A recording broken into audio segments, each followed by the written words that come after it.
Bonsoir, heureux de vous savoir à nouveau nombreux à regarder Cartes sur table, 21h, 23h. Nous sommes sur STV en direct de Douala. Madame, monsieur, 4 invités ce soir, 2 thèmes. On fera un point sur l'état de la justice au Cameroun, à la faveur évidemment de la chronique de l'actualité tout autour de cette thématique-là, vous le voyez, à travers les réseaux sociaux et puis un certain nombre de courriers qu'on observe. On va essayer de faire d'abord un état des lieux, mais davantage interroger peut-être les textes et puis l'application, mais aussi le point de vue des justiciables et qui c'est peut-être les rapports entre le pouvoir judiciaire et le pouvoir et les autres pouvoirs exécutifs, législatifs et autres. On en parlera avec des spécialistes de la question ce soir, mais également en deuxième partie de l'émission. On parlera de l'alternance, mais cette fois-là au sein des partis de l'opposition. Michel Ndoki, par exemple, est candidate, ou alors candidate à la candidature à la présidence du MRC. Ce sera à l'occasion de la convention de 2023, si évidemment elle réunit tous les critères. C'est à cette faveur-là qu'on va interroger donc cette actualité dans l'opposition camerounaise. À Yaoundé, on sera en direct avec Christophe Bobiokono qu'on va avoir de moment à l'autre. Mais d'abord, je dis bonsoir aux panélistes sur le plateau. Docteur Ambroise Uzel-Somba, bonsoir. Bonsoir Dipita, bonsoir à tous vos nombreux téléspectateurs. Je salue avec gré, si en ont gré, les autres copanélistes avec lesquels nous allons, sur les 2 sujets mis en débat, éclairer la lanterne des téléspectateurs qui nous regardent. Maître Fidèle Ndjoumessi, bonsoir. Bonsoir Dupita et bonsoir à tous les téléspectateurs de STV qui nous regardent ce soir. J'espère que je serai à la hauteur des débats sur les sujets qui ont été proposés et que j'apporterai suffisamment d'éclairage pour que nos compatriotes puissent comprendre de quoi il est question et que ça puisse les édifier dans la perspective de la formation politique populaire. Maître Paul Paillère, bonsoir. Ouais, bonsoir Dépita, bonsoir aux co-panélistes, bonsoir aux téléspectateurs. Une fois de plus, je me réjouis de me retrouver sur ce plateau, surtout avec des thèmes assez alléchants ce soir. Maître Joseph-Claude Biléga, bonsoir. Bonsoir, je dois dire bonsoir à tous les co-panélistes, à vous, aux techniciens. Un bonsoir particulier aux populations, à nos compatriotes du Sud-Ouest et des Limes notamment. J'y étais toute la journée. Je sors de là pour ici. Et j'ai trouvé, contrairement à ce que j'avais comme appréhension, j'ai trouvé des gens, une ville qui vit. Une ville qui vit. Et cela m'a fait énormément plaisir. Ben, il faut dire que Libre a quand même toujours vécu. Hein. Les bâtiments qui se construisent, des gens qui montent, qui descendent, des enfants qui vont à l'école, qui composent, j'imagine. Et j'avoue que j'avais une appréhension. La dernière fois que j'ai été à Limbe, c'était en 2018, lors de la campagne pour le barreau. Mais là, j'ai retrouvé notre ville et je me suis dit, ben voilà, cette ville-là que j'aime, où j'allais assez régulièrement. Peut-être faudrait-il faire aussi un tour qui c'est peut-être côté de Kumba, Djakiri, peut-être. Mais bon, bon retour à Douala. Merci. Et donc, je l'ai annoncé. Je dis tout de suite bonsoir à Christophe Bobiokono qui est à Yaoundé. Bonsoir Christophe.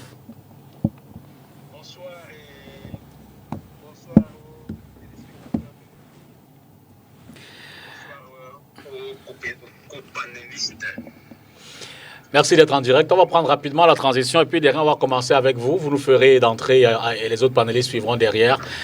Un état des lieux du point de vue, je le rappelle, du directeur de publication de l'hebdomadaire Kalara, que vous êtes un hebdomadaire spécialisé dans la chronique judiciaire. Transition.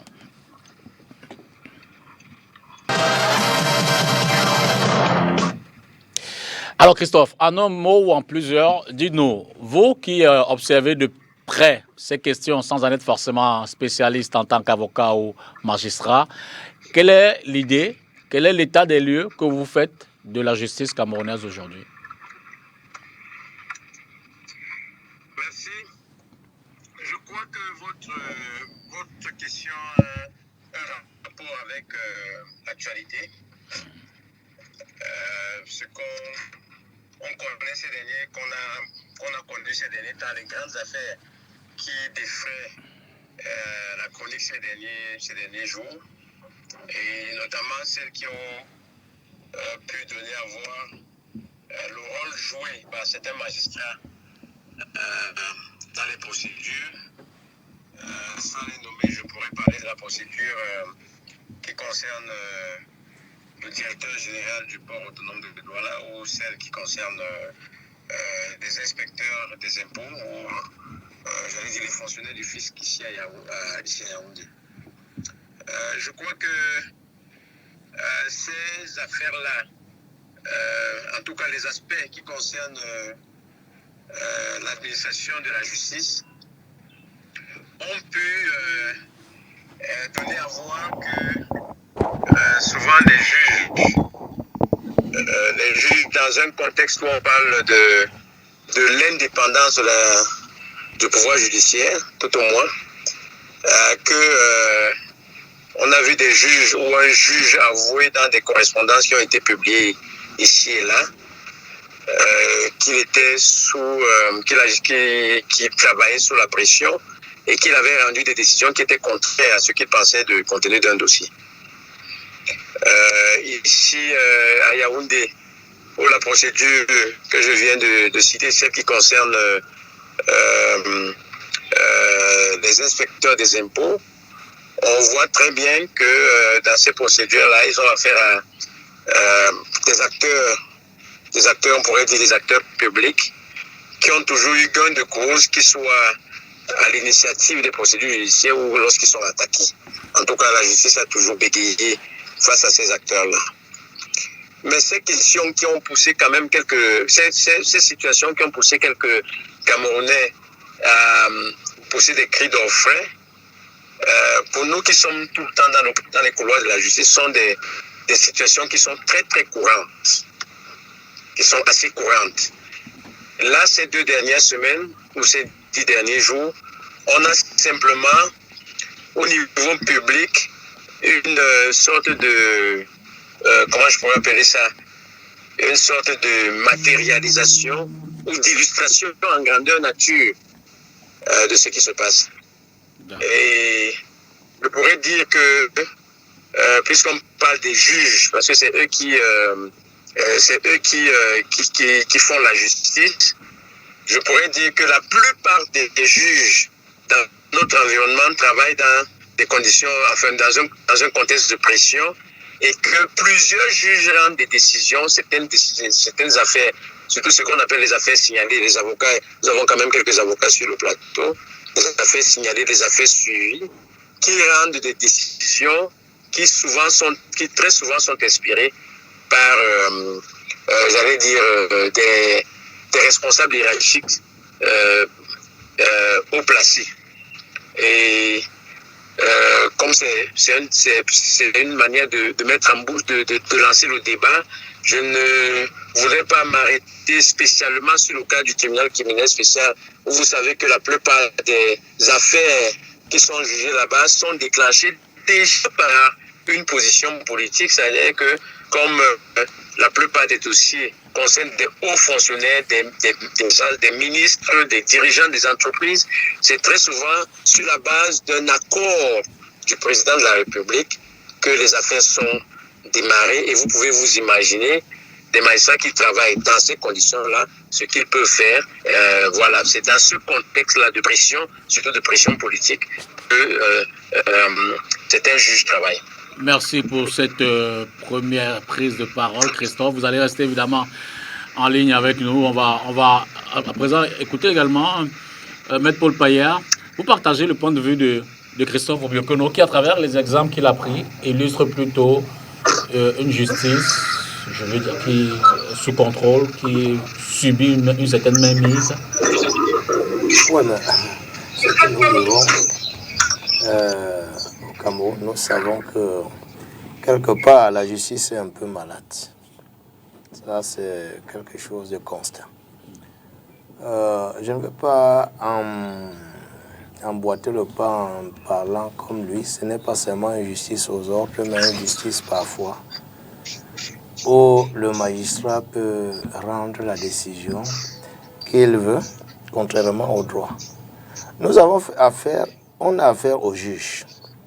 Et le juge répond de sa conscience et des textes qu'il doit appliquer. Si on arrive à ce niveau, c'est ce que nous vivons ces derniers temps avec un cas qui est arrivé qu'après avoir rendu une décision, un juge est obligé d'avoir une demande d'explication. C'est une aberration. Dès lors qu'un juge a déjà tranché dans un dossier, il est totalement libre parce que c'est sa conscience qui le guide à pouvoir dire le droit. Sa conscience est là, les textes sont là, la jurisprudence ou les jurisprudences doctrines sont là. Dès lors qu'il a rendu une décision, il s'est libéré. Si les gens ne sont pas contents, il y a les voies de recours. Et on ne comprend pas pourquoi, dans un cas qui est passé, quand j'ai lu vraiment la réponse à la demande d'explication, c'était vraiment évasif. Et ça fait comprendre, parce que plein de cas, nous-mêmes les avocats qui sommes, nous décrions. Parce que parfois vous avez un dossier avec un problème juridique bien circonscrit. Vous croyez que vous avez gagné, ce n'est pas toujours donné. Moi, heureusement, il y a le voie de recours. Donc, ça veut dire, à l'heure actuelle, la justice camerounaise a ses problèmes. Et on se pose la question, est-ce que cette justice est indépendante? C'est autant de choses. Ce n'est qu'au vu de certains, que ce soit des chroniques, parce que Bobby Okono qui est là, même voici, je suis avec, je ne fais pas la publicité de sa presse. Parce qu'il a fallu un peu lire souvent certaines chroniques parce qu'on n'est pas devant les juridictions camerounaises à la fois. Mais il y a souvent beaucoup de choses, des énormités qui amènent à se poser la question si le juge camerounais, son indépendance est garantie. D'accord. Ambroise Isol Somba, sur la même question, premier jet sur le regard que vous vous jetez sur la justice, dans sa composition, les textes, les hommes, les applications, les rapports et tout le reste, entre les différents pouvoirs. Monsieur Dupita, s'il faut se référer sur les textes consacrent bien évidemment l'indépendance de la justice. D'ailleurs, on vous dit le président est garant de l'indépendance de la justice et même garant de l'indépendance, ou du moins la protection de la Constitution. Mais je voudrais partir d'un principe qui structure tout cela, c'est le principe de la séparation des pouvoirs.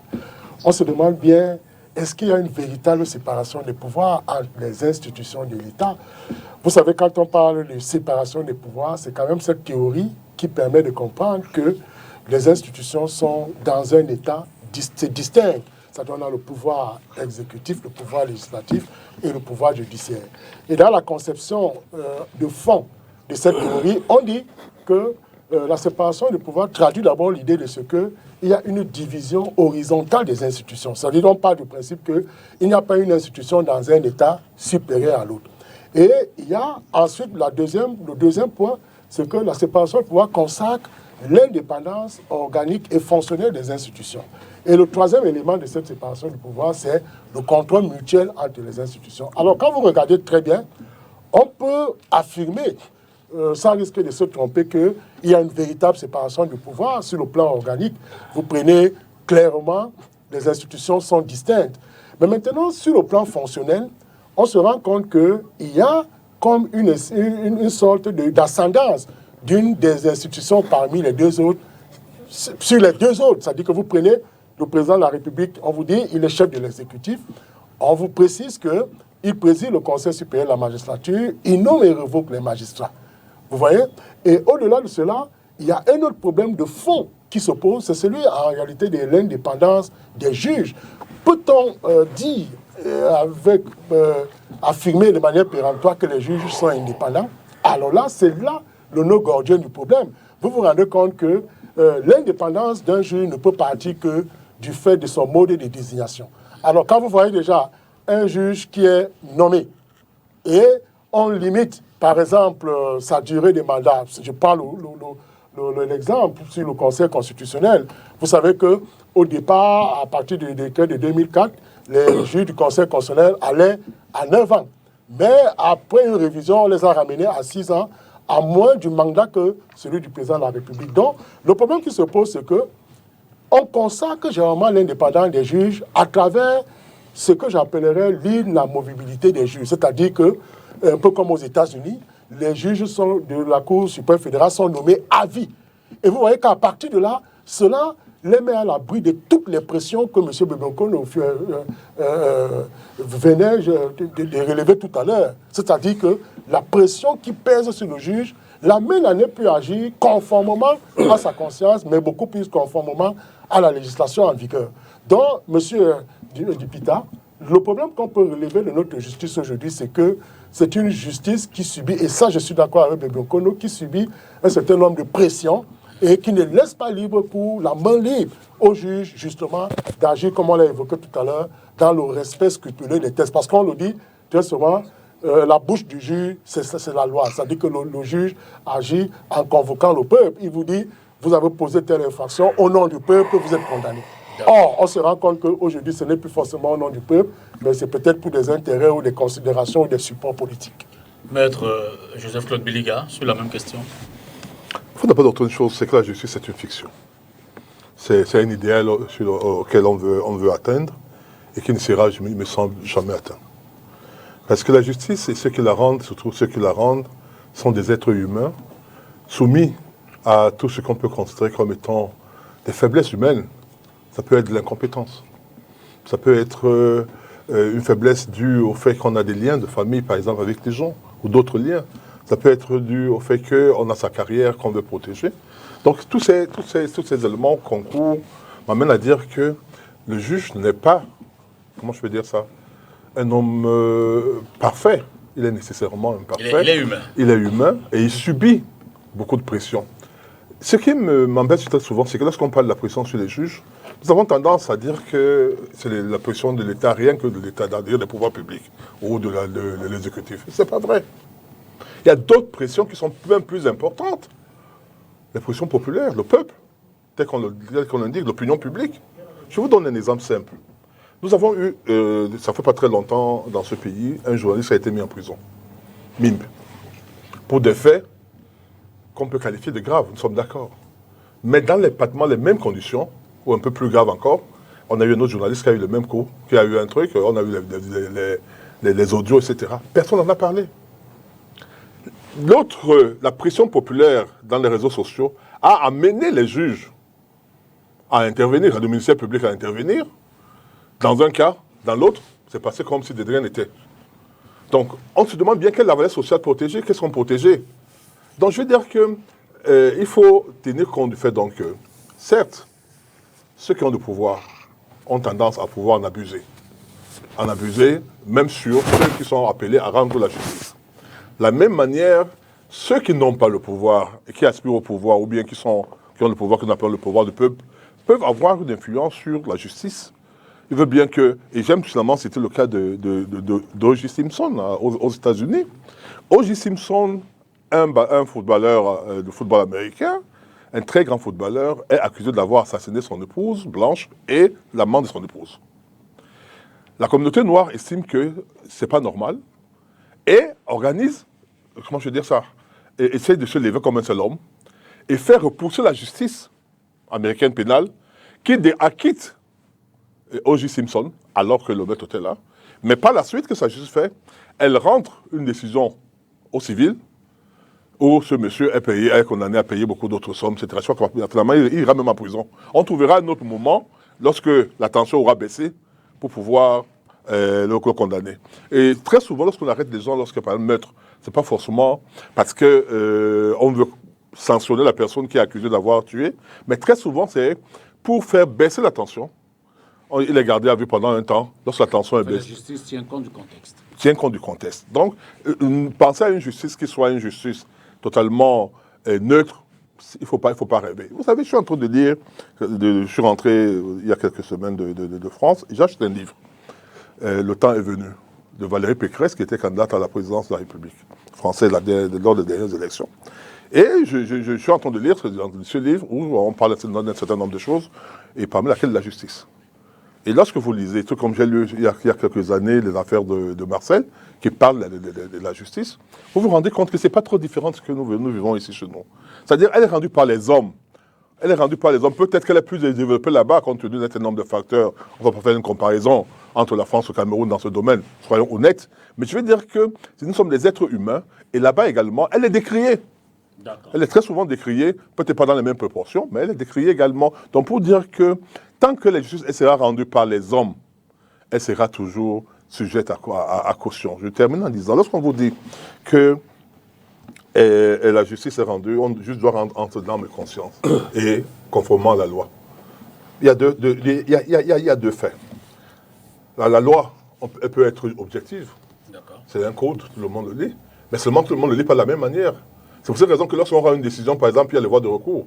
C'est la même loi que le juge est appelé à rendre, mais qui n'a pas la même perception. Merci. Selon... Ok, on va revenir Vous dessus. reviendrez tout à l'heure. Maître Fidèle Djobessi. Oui, il faut relever que la justice de notre pays aujourd'hui n'est pas satisfaisante aux attentes des justiciables et pose un problème même de performance. Je pense que de performance et de crédibilité, je pense que le grand frère Maître Biliga, le conseiller Biliga l'a relevé, c'est-à-dire le manque de performance peut tenir aussi à la compétence des juges.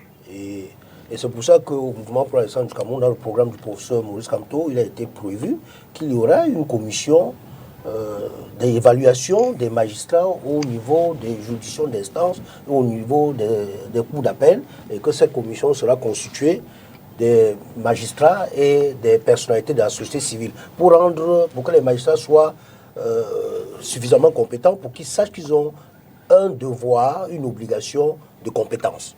Et ça, on espère qu'on pourra avoir une justice performante. Mais il se pose, et Luison l'a bien relevé dans la narration de Christophe Bobiokono, il a bien fait d'indiquer qu'il se pose un problème de l'indépendance de notre justice et du principe de la séparation des pouvoirs. Et là, quand nous observons, nous qui sommes coutumiers des faits devant les juridictions, nous qui sommes les princes du palais, nous qui sommes au palais tous les jours, et je suis d'accord avec Christophe que les faits qui sont sur la place publique aujourd'hui, les correspondances qu'on voit circuler, ça ne nous surprend pas, nous les praticiens de la justice, parce que nous sommes habitués à ce genre d'intervention. Et là, nous remarquons que notre justice connaît ce mal de politisation. Il y a la politisation de la justice dans notre pays. Et ça se traduit par quoi? Par l'impartialité douteuse des juges. Donc, quand les justiciables vont devant les juges aujourd'hui, ils ne sont plus sûrs. Ils ne sont plus sûrs de son impartialité. Et lorsqu'on n'est plus sûr de l'impartialité du juge, c'est très mauvais, c'est très dangereux. Là, il y a ce qu'on appelle insécurité judiciaire et insécurité juridique. Donc, parce qu'on observe que les juges reçoivent des ordres des politiques et que les juges, et même au niveau du parquet, on oriente même la qualification des infractions. Vous avez vu ça dans le cas du mouvement pour la naissance du Cameroun, les marches du 22 septembre 2020, où pour une simple marche, même si pas extraordinaire, on estime que la marche n'était pas autorisée, qu'elle n'était pas autorisée, à ce moment, on devait se limiter à l'infraction de marche illégale. Mais vous voyez comment on prend de simples faits et on qualifie de terrorisme, de rébellion, d'insurrection et d'hostilité contre la patrie. Et ça, c'est des ordres qui sont donnés par l'exécutif. Donc à ce moment, vous voyez que les magistrats ne sont plus impartiaux. Et il y a également cette politisation que Christophe l'a bien relevé, s'agissant de certains cas, des personnes qui sont dans les liens de la prévention, des gens qui ont commis des infractions et qui sont des hauts fonctionnaires ou des ministres. Et qu'il faut toujours attendre que ce soit le président de la République qui autorise. Là, il y a ce qu'on appelle immunité de fait. Parce que les immunités sont de droit. On sait que les députés jouissent d'une immunité, les diplomates jouissent d'une immunité. Il y a d'autres immunités qu'on appelle immunité familiale, qu'on peut dire qu'entre père et fils ou entre conjoints, il n'y a pas de vol, par exemple. Et donc, d'autres immunités qui sont dans d'autres textes, donc, des immunités qui sont consacrées.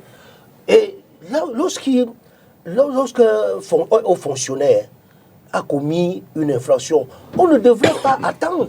Le parquet ne devrait pas attendre l'ordre du président de la République pour exercer les poursuites.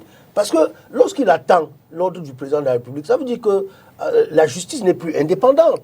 C'est pour ça que tout le temps, les gens se plaignent de ce qu'il y a des dénonciations et il y a des faits pour lesquels le parquet, le ministère public n'engage pas de poursuites parce qu'il attend l'ordre de l'exécutif. Donc, de ce point de vue, on ne peut pas dire que la justice est indépendante. Et Luison l'a aussi bien relevé. Le pouvoir judiciaire qui a été consacré dans la Constitution de 1996. Parce que souvenez-vous, dans la Constitution de 72, on parlait de l'autorité judiciaire. On est passé de l'autorité judiciaire au pouvoir judiciaire et dans l'espoir de donner encore plus de force à la justice pour que la justice puisse vraiment être indépendante. Mais jusque-là, ce pouvoir judiciaire est fragilisé par les textes, fragilisé dans la pratique par les textes. Nous l'a bien sûr relevé. S'agissant, vous voyez que la carrière des magistrats est gérée par l'exécutif, le Conseil supérieur de la magistrature, celui qui gère la carrière des magistrats. Est-ce que les magistrats peuvent être indépendants par rapport à une autorité, à une institution qui gère sa carrière? Ils ne peuvent pas. Alors Christophe, vous allez certainement ajouter ou alors compléter les arguments qui viennent d'être émis, mais j'ai une question pour poursuivre le débat. Vous qui faites régulièrement les couloirs donc, de ces tribunaux-là, pour vous, comment vous expliquez ces quelques défaillances qu'on vient de relever entre application des textes, entre le serment même des juges, qui évidemment doivent décider en toute âme et conscience. Vous, qu'est-ce qui matérialise, qu'est-ce qui explique, qu'est-ce qui peut justifier ces écarts, je veux dire, ces décisions qui ne sont pas souvent partiales et équitables? Merci. Avant de répondre directement à votre question, je voudrais peut-être partir de la fin du propos du dernier intervenant. Maître Denjou-Messi. Pour dire que... Maître Denjou-Messi, merci. Pour dire que au rang des conditions qui fragilisent le juge ou les juges de manière générale, il y a le fait que la promotion des magistrats, que ce soit les magistrats du siège ou les magistrats debout, donc ceux du parquet, qui peuvent démarrer une carrière au siège, un magistrat peut démarrer une carrière au siège et la poursuivre au parquet et vice-versa. Donc cette promotion-là, elle est faite sans qu'on connaisse les critères qui font qu'un magistrat puisse partir d'un grade à un autre ou qu'il puisse stagner à, à un grade. On ne connaît pas les critères qui font qu'on puisse nommer tel juge dans telle juridiction plutôt que dans telle autre, surtout au niveau des, des responsabilités, ceux qui sont des chefs des juridictions.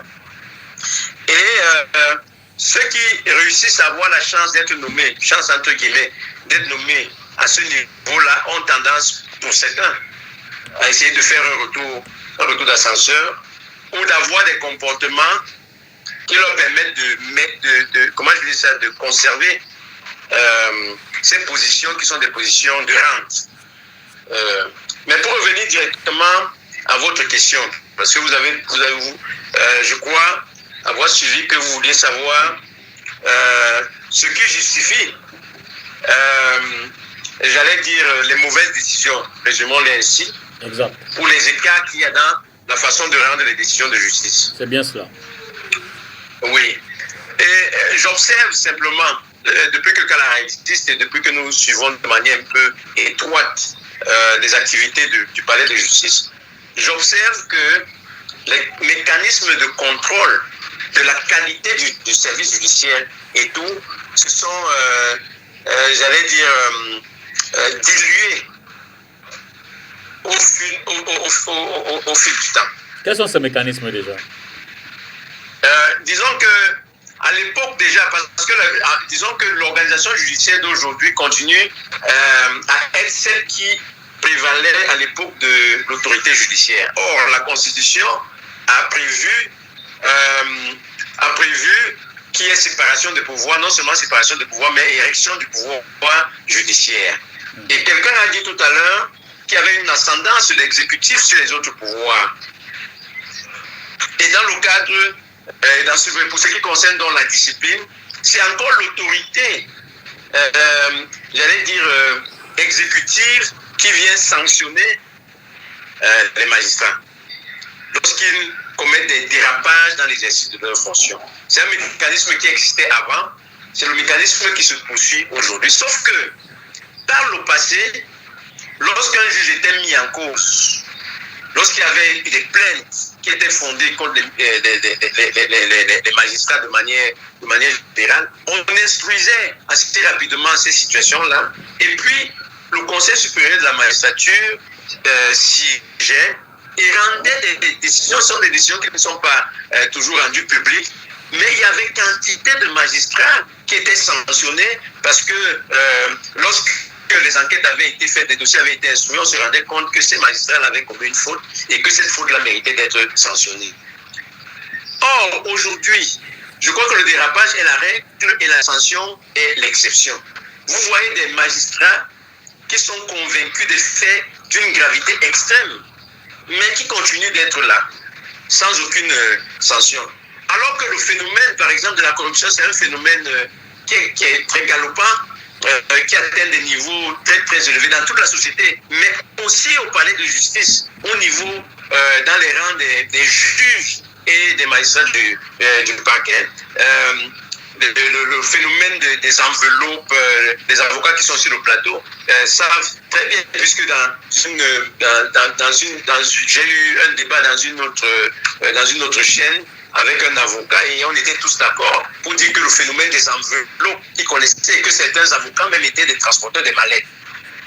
Mais on est surpris de voir le garde des Sceaux aller à l'Assemblée nationale, en tout cas au Parlement, dire que si on lui dit qu'il y a un magistrat qui a pris de l'argent quelque part et tout, il engage des procédures. Mais là, comment je peux dire ça? Essayez d'observer vous-même, même si vous êtes des profanes, essayez d'observer le train de vie de certains magistrats. Observez le train de vie de certains magistrats. Alors que vous savez que c'est comment je vais dire ça, c'est un corps de la fonction publique qui a quand même un certain nombre de règles strictes en matière de déontologie.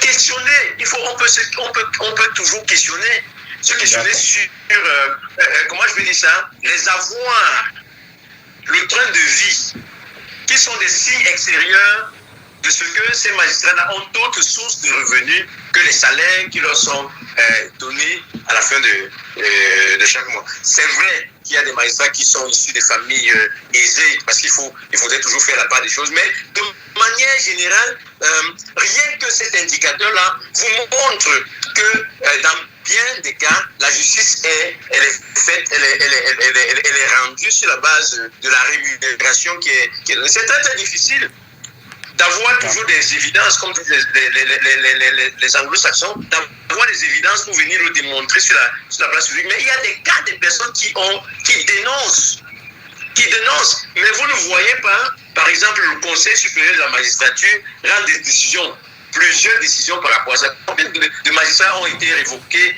ont été rétrogradés parce qu'il y avait des questions de corruption. Donc, à partir du moment où les acteurs de la justice savent qu'ils baignent dans un environnement d'impunité, ils ne font plus très très attention et le phénomène devient contagieux. J'essaie de respecter les normes et je vois qu'il y a un collègue à côté qui ne respecte pas les normes et qui vit très bien, qui vit sans à l'heure. Et voilà, je me mets à son école et je commence à prendre de l'argent aux justiciables, ce que je ne faisais pas par le passé. Joseph Claude, y a-t-il lieu de, je ne veux pas dire de désespérer, mais je veux dire qu'au regard de l'état des lieux qu'on fait, au regard des arguments qui sont avancés, il y a quand même à s'interroger profondément sur le fonctionnement même de cette justice et davantage la volonté qui s'est faite des juges, des magistrats et autres de rester intègres, de continuer à pratiquer le droit. Je crois que tout à l'heure, je l'ai dit, hein, la justice, c'est un idéal. Les juges ne sont pas des dieux, ce sont des êtres humains avec toutes leurs faiblesses, qui sont des faiblesses de carrière, qui sont des faiblesses de richesse, qui rêvent de richesse.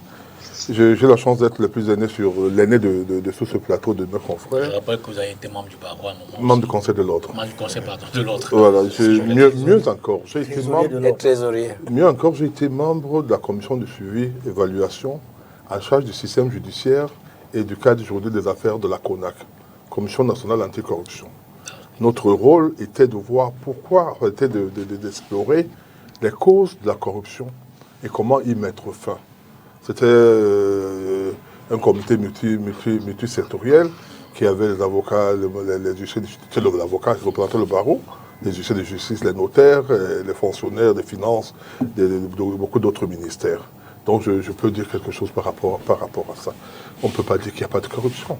Nous vivons ça tous les jours. Nous voyons des décisions qui sont rendues tous les jours. Ça, il ne faut pas faire dans le lac de bois. Elle existe même un peu trop.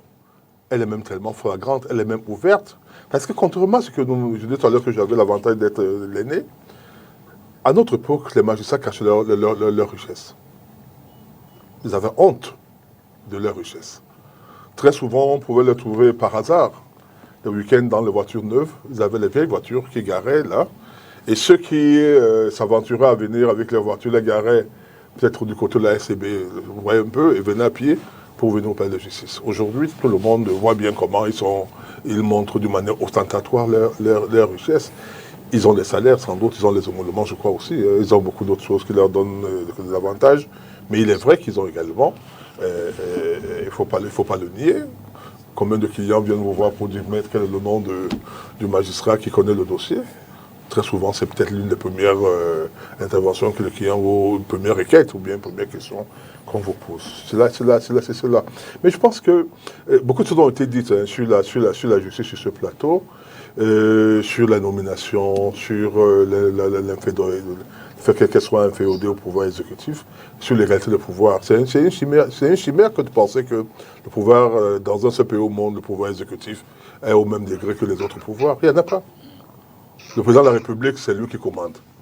Les autres sont là, ils peuvent avoir des pouvoirs, des contre-pouvoirs comme aux États-Unis avec le Congrès et autres, mais c'est lui qui peut appuyer sur le bouton rouge pour déclencher la guerre, ce n'est pas quelqu'un d'autre.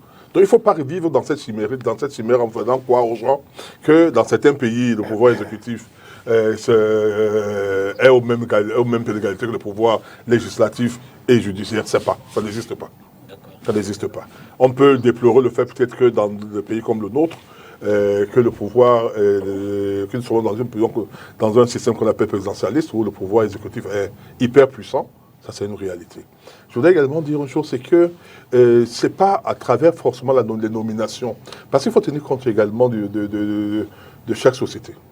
Si on laissait les élections comme mode de désignation, j'ai entendu par exemple quelqu'un disait même des recteurs, des magistrats et autres, je vous assure que ça ferait peut-être plus mal encore. Au niveau des juges. Même au niveau des juges. Niveau de la justice. Je dis que ça ferait même plus mal encore.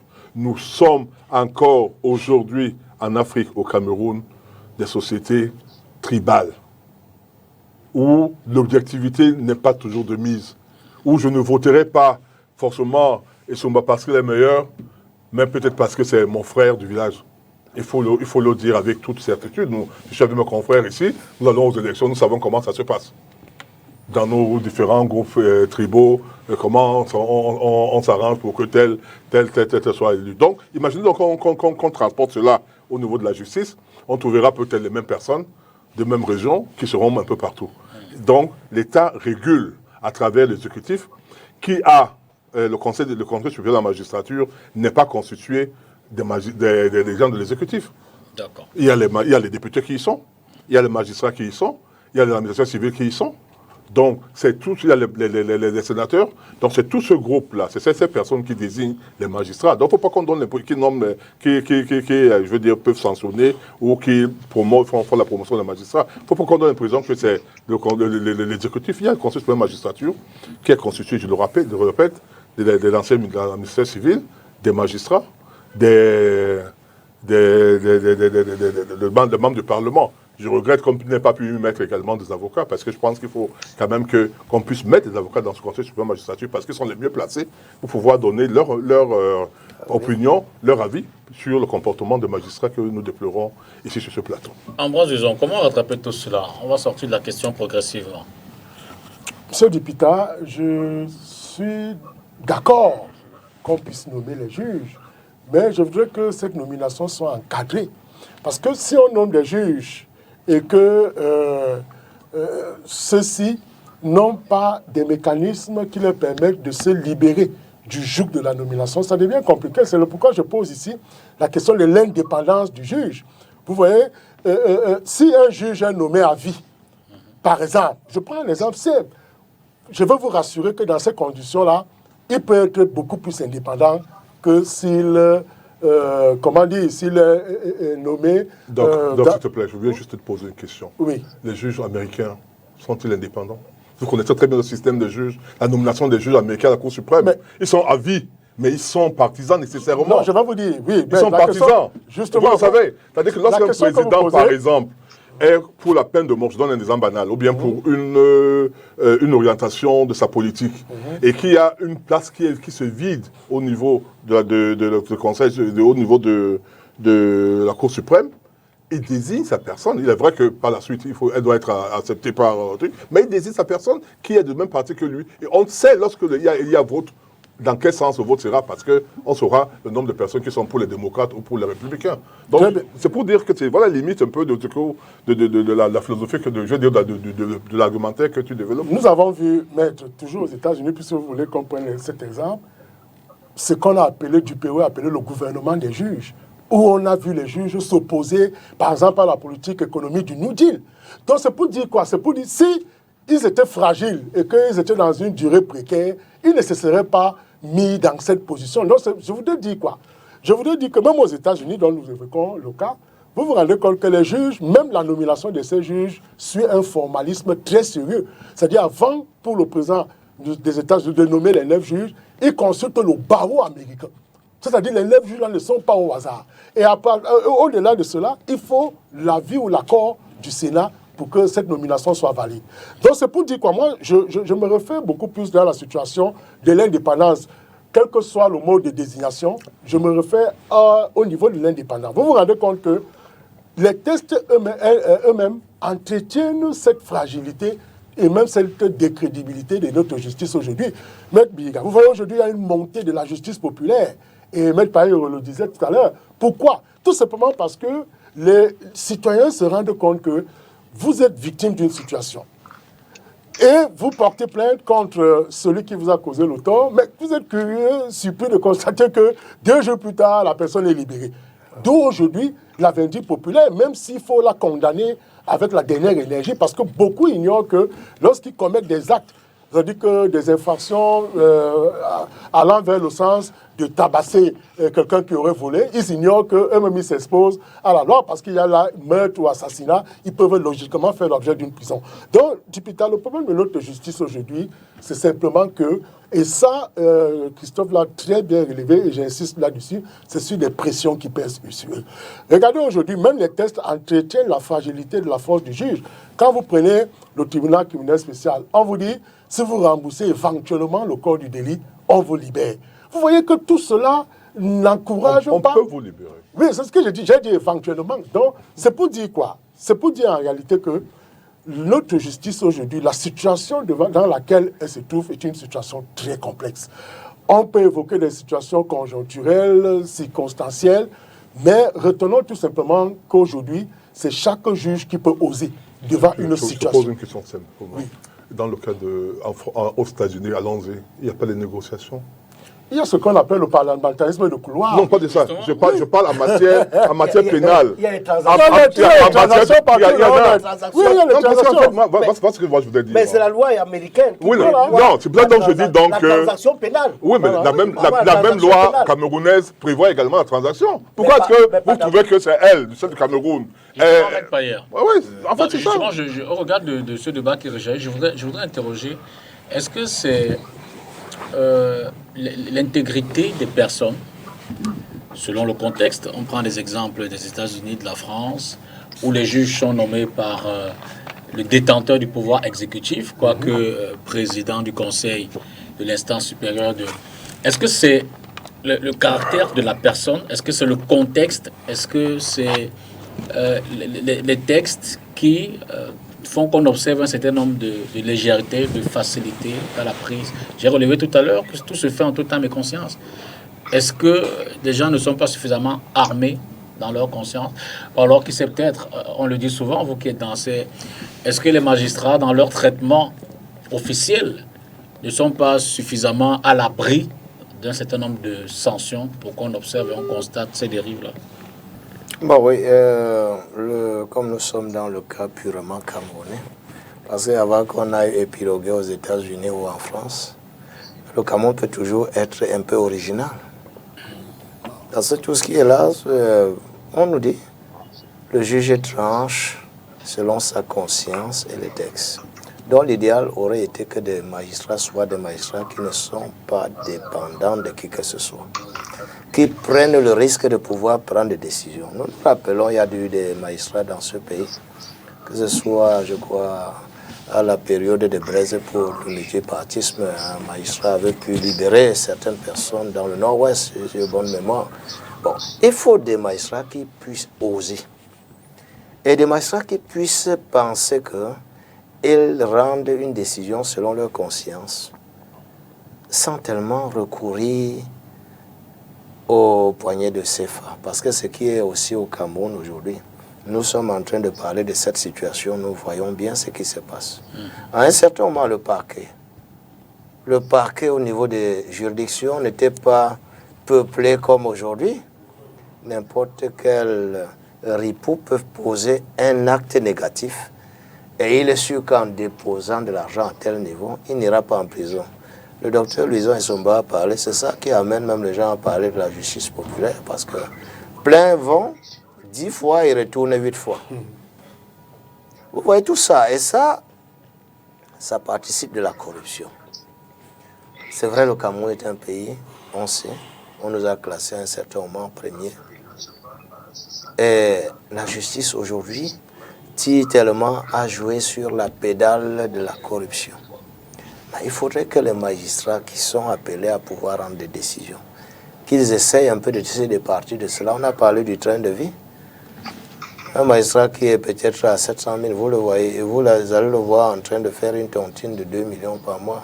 Et le train de vie de ce magistrat, quand vous le voyez, c'est élevé. Qu'est-ce qui se passe? Je sais, on a parlé tout à l'heure, on dit même que parfois il arrive que ce soit des avocats. Mais ça se raconte. Un avocat digne de ce nom s'occupe de ses honoraires. Vous ne saurez tenir la mallette d'un magistrat. C'est le principe. Pour participer à ce qu'il gâte la justice. Nous avons besoin, parce que si nous sommes aujourd'hui sur ce plateau pour parler, c'est tellement les problèmes que nous rencontrons dans la justice. Parce qu'à un certain moment, la promotion des avocats et des magistrats, ça se faisait d'une manière assez rigoureuse. Nous voyons qu'au fur et à mesure que le temps passe, ça devient bizarre. On ne suit plus tellement la rigueur qu'il y avait avant. À un certain moment, un magistrat pouvait rendre des décisions sur 100 décisions. Et surtout ceux qui sont en amont à la cour d'appel, sur 100 décisions, on vous casse ou bien on vous annule 60 décisions, vous êtes un piètre magistrat, la promotion ne passera pas si vite par vous. Mais aujourd'hui, qu'est-ce que nous constatons? Certains qui sont pires, au fur et à mesure qu'ils rendent des décisions, la promotion ne fait qu'évoluer. Donc, ce sont des choses que nous parlons pour dénoncer, pour regretter. Un magistrat, la promotion passait par des règles rigoureuses, au point qu'à un certain moment, il y avait les rétrogradations. Mais aujourd'hui, il y a combien de rétrogradations? Il y a des cas assez patents, flagrants, où les justiciables dénoncent et on croit qu'au Conseil supérieur de la magistrature, ce cas va tenir lieu et que ça pourra donner. Sur peut-être 10 cas, vous verrez autour 1 ou 2 cas qui vont passer. Avec ça, on s'attend à quoi? D'accord. C'est autant de choses qu'on déplore. Oui, il faut... On sort progressivement la question. Oui, il faut retenir que la justice aujourd'hui n'est pas indépendante à cause des pressions qui viennent du pouvoir politique, d'une part, et d'autre part, des pouvoirs financiers. Et s'agissant de pouvoirs financiers, il faut relever à l'attention du public avec le phénomène de la corruption et dans un État qui est pratiquement patrimonial. C'est-à-dire, quand on parle de l'État patrimonial, ça veut dire que celui qui exerce le pouvoir dans un service, qui est titulaire d'un service, qui a une charge, utilise la charge comme une entreprise privée, comme une boutique pour s'enrichir. Et de ce point de vue, ça renchérit le coût de la justice, parce que le justiciable non seulement doit payer les frais de la justice, doit payer les honoraires d'avocat, mais aussi payer le magistrat. Je pense que pour vaincre ce mal, ça s'inscrit dans la lutte globale de la corruption. Et on a parlé tout à l'heure du train de vie de certains fonctionnaires, y compris les magistrats, et Christophe l'a relevé, qu'il faut, quand on voit le train de vie qu'ils mènent, ça donne matière à questionner. Et nous avons toujours proposé, et on a été surpris, que lors du dernier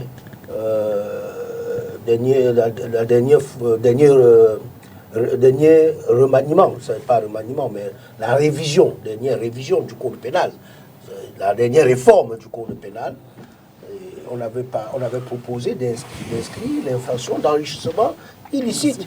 Et nous avons été surpris que ce soit le ministre de la Justice, garde des Sceaux, qui allait devant les représentants du peuple, c'est-à-dire qui allait devant le Parlement, dit que dans notre pays, on ne peut pas inscrire cette infraction, alors que nous connaissons qu'il y a des pays de même niveau de développement que nous, comme le Sénégal, la Côte d'Ivoire et autres, où il y a cette infraction d'enrichissement illicite. Il y a toute une juridiction au Sénégal qui s'occupe de ce genre d'infraction, parce qu'avec ce genre d'infraction, on peut interroger le train de vie qui paraît un peu qui est un peu suspect.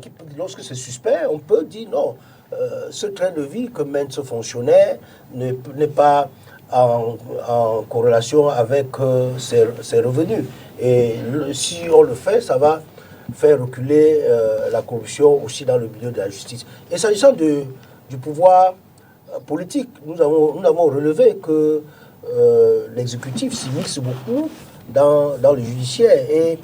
Et lorsque les autorités exécutives donnent des ordres à la justice, ça ne garantit pas la sécurité judiciaire. Et le policier a l'habitude de le faire pour ce qui est du combat, de la lutte politique, pour ce qui est des adversaires politiques, et que l'exécutif, le plus souvent, utilise la variable de la justice comme un ajustement de maintien au pouvoir. Et nous avons vu ça avec le mouvement pour la naissance du Cameroun.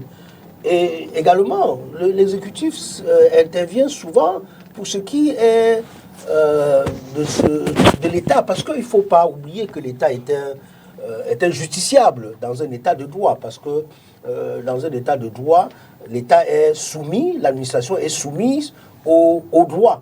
Et soumise au droit peut être attrait à la justice. Vous voyez que le plus souvent, les justiciables, les citoyens, lorsque ils sont victimes des exactions de certaines autorités administratives ou bien de l'État tout court, ils portent plainte devant les juridictions, et l'exécutif intervient le plus souvent pour empêcher que le juge puisse rendre justice à ce justiciable.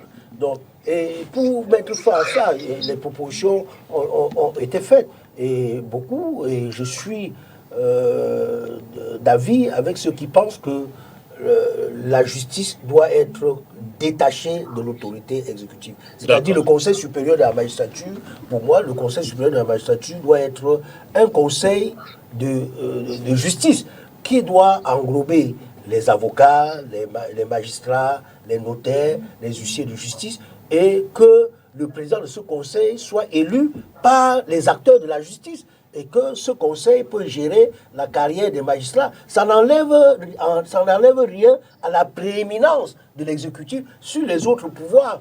Comme a dit Joseph-Claude Biliga, il ne faut pas être inquiet par rapport à ça, parce qu'il y a toujours les mécanismes de collaboration entre ces trois pouvoirs pour que l'État fonctionne parfaitement. Alors, Christophe, on va ressortir de la question avec vous. Vous allez certainement également apporter du vôtre pour voir un peu qu'est-ce qu'on peut faire donc pour rendre cette justice meilleure dans sa prise de décision. Alors, je réponds tout de go pour rendre la justice meilleure.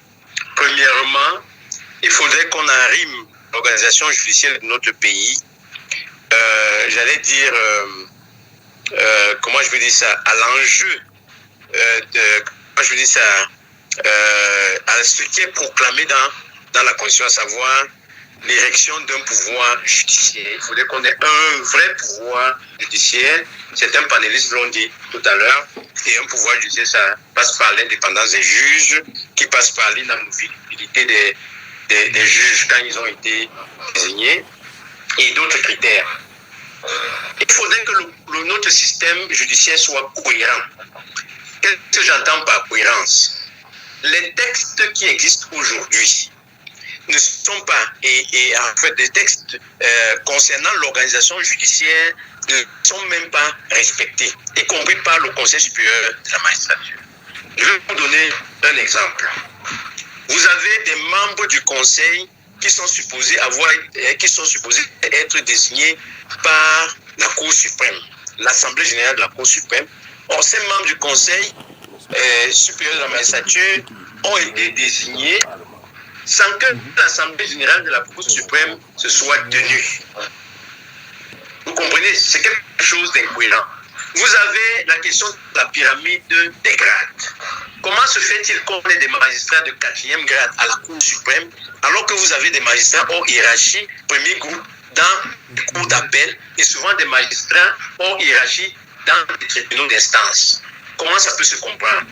Que vous ayez des magistrats les plus hauts, des magistrats très gradés, haut gradés dans la juridiction inférieure, et que vous ayez des magistrats qui sont moins gradés que eux et qui connaissent leurs décisions à la Cour suprême, alors que les lois disent que un magistrat ne peut connaître d'une affaire,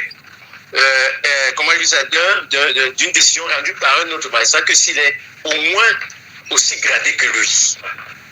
Vous comprenez? Et il y a donc toutes ces incohérences-là. Il y a même le problème de la formation que nous n'avons pas évoqué tout à l'heure pendant le débat.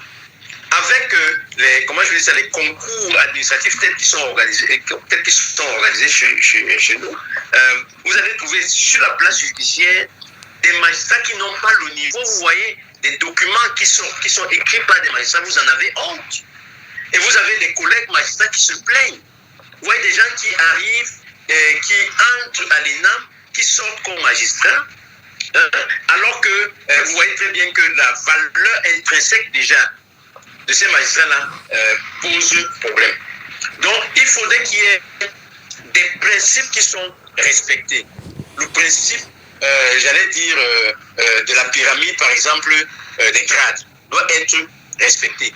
Les critères de nomination, les critères de promotion, les choses doivent être clarifiées.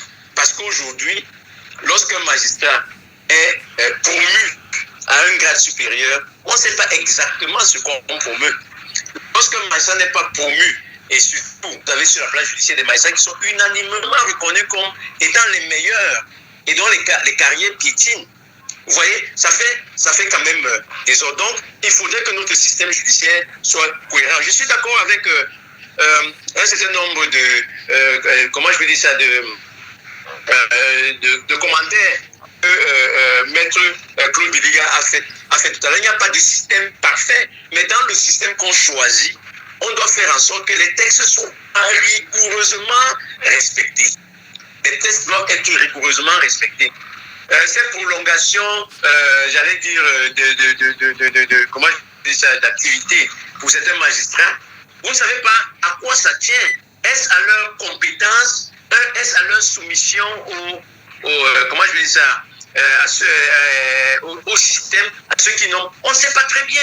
Vous comprenez? Tout ça crée des situations qui fragilisent la justice. Comme on l'a dit, la justice est le régulateur social. Il faudrait que quand on se retrouve devant un juge, comment je vais dire ça, qu'on ait confiance au juge et qu'on se dise que ce monsieur-là n'est pas installé là, il n'arrive pas là de manière hasardeuse. Merci. Donc en un mot comme Amir, je dirais qu'il faudrait que notre système soit cohérent. Les textes qui ont été pris pour j'allais dire, codifier la gestion, l'administration de la justice doivent être respectés par tous et le système de contrôle doit être efficace. Les mauvais magistrats doivent être sanctionnés et les bons magistrats doivent être propres.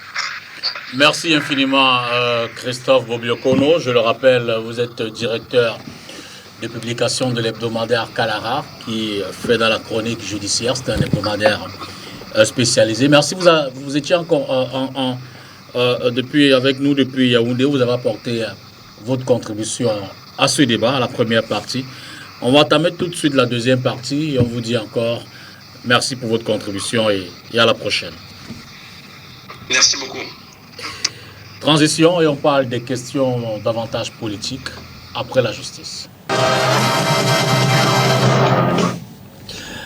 Parlons donc de l'alternance, mais cette fois-ci au sein des partis politiques de l'opposition pour essayer de voir si dans ce secteur-là, l'alternance, tant prônée, tant vantée, tant réclamée par ces partis de l'opposition, si ceux-ci se montrent en exemple, tout au moins dans l'application de leurs textes, tout au moins dans la pratique quotidienne de la vie politique au sein de ces partis-là.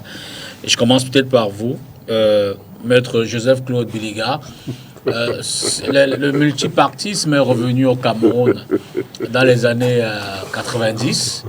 Donc on a déjà quand même une certaine expérience. J'ai failli dire une opposition qui a une certaine maturité dans la pratique, dans la lutte, au regard évidemment de toutes les contraintes, de toutes les barrières, malgré les textes et les lois. Est-ce qu'aujourd'hui on peut avoir le sentiment, on peut avoir l'impression, au regard quand même de tout cela, que cette opposition-là est arrivée à un niveau où elle peut librement, sans pression, vivre des alternances, des changements, cette fois-là, notamment au sein de la tête même du parti? Moi, je ne rêve pas. Je ne rêve pas. La réalité est là. Elle est... Comment je veux dire ça? Elle est là. On la constate. Je prends deux cas. SDF. Il y a deux congrès, l'un à Yaoundé, l'autre à Bamenda. Il y a mort d'homme à Yaoundé. SDF, plein de personnes qui voulaient challenger le chairman, ont été obligés de créer des partis. AFP, UMS, je ne sais pas encore beaucoup d'autres partis qui existent. Voilà. Nous avons dans notre pays les hommes providentiels qui sont à la tête des partis politiques. Et ils estiment que tant qu'ils ne sont pas là, soit c'est leur femme ou leur frère qui les remplace, soit le parti pratiquement ne peut pas avoir de changement. Du décès, on a vu ce qui s'est passé. Il y a un vice-président qui devait être président, on a mis l'épouse de l'autre. Nous voyons ce qui se passe depuis 3 jours ou 2 jours avec notre consoeur, ma consoeur maître Doki Michel, avec le MRC, tout simplement parce qu'elle a rêvé qu'elle pouvait être candidate à la tête d'un parti politique. Alors, qu'est-ce qu'on ne dit pas d'elle? Qu'est-ce qu'on ne dit pas? Je peux citer autant de cas. Vous verrez que le seul parti qui a essayé, je ne parle pas de l'UPC, parce que l'UPC, c'est un... Je ne sais pas quel terme qu'il faut utiliser. Avec les multiples UPC, on ne sait même plus de quoi parler. Donc là, le jour où on pensait qu'avec Ogbenden et Kodok, lorsqu'ils seront plus sur la scène politique, le problème sera réglé. On a vu un billet qui est un Loga Basile qui les ont remplacés toujours antagonistes. Aujourd'hui, c'est des bords du porte et qui est encore là-bas, Leguel, etc. Vous voyez bien que c'est toujours ces guerres au niveau des partis politiques. Même si Pipi, on a vu ça. On a vu récemment également avec le parti de mon ami Sambaka, Oui, également, il y a eu des problèmes. Donc, de ce parti, je voulais dire qu'il aurait pu nous épargner, qui avait donné l'exemple, qui aurait voulu donner l'exemple, c'est le Manidem. Parce qu'on a vu une succession de personnes avec Abanda Pama qui remplaçait, avec Abanda Kama, Badakani, et par la suite. Anissé. Non, oui, non, il y avait Anissé déjà. Ouais. Et je crois qu'il y a eu Abanda Pama, il y a eu Badakani, il y a eu celui qui est le gars de ma tombe là, comment ça s'appelle encore, Mbombo Yemga. Mais l'autre est revenu. Et Kane est revenu. Donc, vous verrez bien que vous ne structurez, je ne parle même pas d'autres partis qui sont à la majorité présidentielle, hein, c'est pas la même chose. Vous verrez avec l'UNDP, avec l'ANDP, avec le FSNC, c'est toujours les mêmes personnes qui sont là. Or, c'est eux qui tous les jours, du matin au soir, disent non, il faut qu'on change la tête de l'État, la tendance est bonne. Apparemment, la tendance est bonne lorsqu'elle concerne les autres. Lorsqu'elle les concerne, elle n'est pas bonne du tout. Ambroise Joseph Somba, oui. Sur la même question, j'ai un peu développé tout à l'heure, est-ce que les partis, est-ce que l'opposition camerounaise aujourd'hui est prête et suffisamment mûre, tout au moins comme son âge, pour faire face à l'alternance au sommet, à la présidence de ces partis politiques? Le constat est clair et visible, d'ailleurs il est palpable, on les appelle généralement les pères fondateurs, c'est-à-dire que tous ceux-là qui sont à la tête des formations politiques aujourd'hui de l'opposition, on parle déjà de SDF avec Nidol Fundu qui est là, vous prenez l'UNDP avec Bello Bouba et bien d'autres, vous constatez avec moi que au niveau même de l'organisation, parfois des congrès extraordinaires qui visent parfois à mettre en place les processus de changement à la tête de ces formations, ces congrès ne se tiennent presque pas, puisque les leaders de ces formations politiques ont comme signé un acte d'existence éternelle à la tête des formations politiques. Et ça devient un peu plus compliqué. Et tout cela aussi dépend, j'ai un peu fait un petit exercice, je me suis référé aux dispositions statutaires et les règlements intérieurs de certaines formations politiques. Par exemple, vous voyez dans le RDPC, on vous dit le président du parti est le président national du parti. C'est-à-dire que, en fait, quand vous regardez déjà cela, président national du parti, cela vous renvoie déjà à l'idée de ce que les mécanismes de transition à la tête de ces mécanismes seront très compliqués. Quand vous voyez le SDF, on vous dit le père fondateur qui est Nidol Fundi organise des élections et tous ceux qui tentent de le challenger sont parfois mis en minorité. Donc c'est pour dire quoi? C'est pour dire que tous ceux qui sont à la fois à la tête des formations politiques aujourd'hui essayent de faire comme les autres, c'est-à-dire qu'on prône l'alternance, mais on ne veut pas justement l'assumer à la tête des formations politiques que l'on gère. Donc c'est pour dire, Monsieur Dipita, que la question que vous posez aujourd'hui sur la table du débat est une question complexe qui permet de voir que vous avez à la tête des formations politiques des gens qui ne veulent pas partir. Vous avez vu à un moment donné, Nidol Fundi avait annoncé sa retraite politique, qui avait été très applaudie. Mais à un moment donné, on l'a revu revenir sur les cendres, ainsi de suite. Ça a un peu gêné les uns et les autres. Et je pense qu'aujourd'hui, il faudrait que pour redonner une autre dynamique à nos formations politiques, pour redonner, un peu comme le disait Yaoundé, pour démocratiser nos formations politiques, il faut peut-être innover en mettant des nouvelles figures, des nouvelles classes, des nouvelles élites politiques qui peuvent permettre de donner un autre jeu, qui peuvent permettre d'assurer une autre dynamique du jeu politique au Cameroun. Maître Barrière, le SDF a été plusieurs fois interpellé par le président. Très interpellé, même. Je veux dire, y a-t-il volonté, au-delà de ce qui est écrit dans les textes et encore, on voit bien que on a souvent l'impression que ça joue des textes, des limitations de mandat qui ne tiennent pas forcément compte du début ou alors de l'arrivée du leader, des non-candidatures à la présidence sans que forcément le leader ne dépose véritablement les clés à celui qui est désormais le candidat et ainsi de suite. Est-ce que vous avez le sentiment qu'il y a une véritable volonté, et Maître Biliga le disait, depuis le retour multipartisme en 90, on connaît très peu de partis politiques qui ont changé dans l'opposition, qui ont changé de président ou de responsable premier. Y a-t-il une véritable volonté de ces responsables de laisser, de passer la main? Ben, pourquoi pas? Il y a volonté. Mais... Bon, je ne voudrais pas tellement parce que, comme vous l'avez si bien dit, le SDF a été interpellé. Maître Biliga qui commence en interpellant le SDF et il n'arrive pas à voir que dans son propre parti. On parle de l'opposition. Bon, on parle de l'opposition, mais il faut qu'il regarde d'abord. Non, pas de l'opposition. Tous les jours, on parle de la RDPC. Aujourd'hui, c'est l'opposition. Restons dans l'opposition. Je bois du petit lait. Vous buvez du petit lait. Bon, ça veut dire, chez nous, au SDF, parce que je ne voudrais pas... Je commence par moi, la bonne charité commence par soi-même. Ouais. Je crois qu'il y a une volonté. Il y a une volonté dans le SDF de pouvoir changer. Il y a alternance, c'est en vue. Et il a annoncé, le chairman, on ne doit pas avoir peur de dire quelqu'un est père fondateur. Père fondateur ne veut pas dire qu'on s'éternise.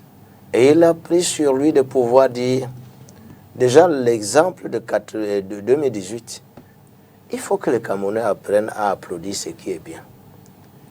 Dans certains partis, dans un autre parti, qui tient toujours ce pays en otage, un candidat est naturel. Mais dans le parti SDF, en 2018, le chairman a mis sa candidature en jeu. A dit, pour la présidentielle, voilà déjà des prémices. Donc lui, il essaie de s'éclipser pour laisser des gens se positionner. Les élections ont été tellement bonnes et transparentes. L'honorable Nietzsche, il a gagné haut la main.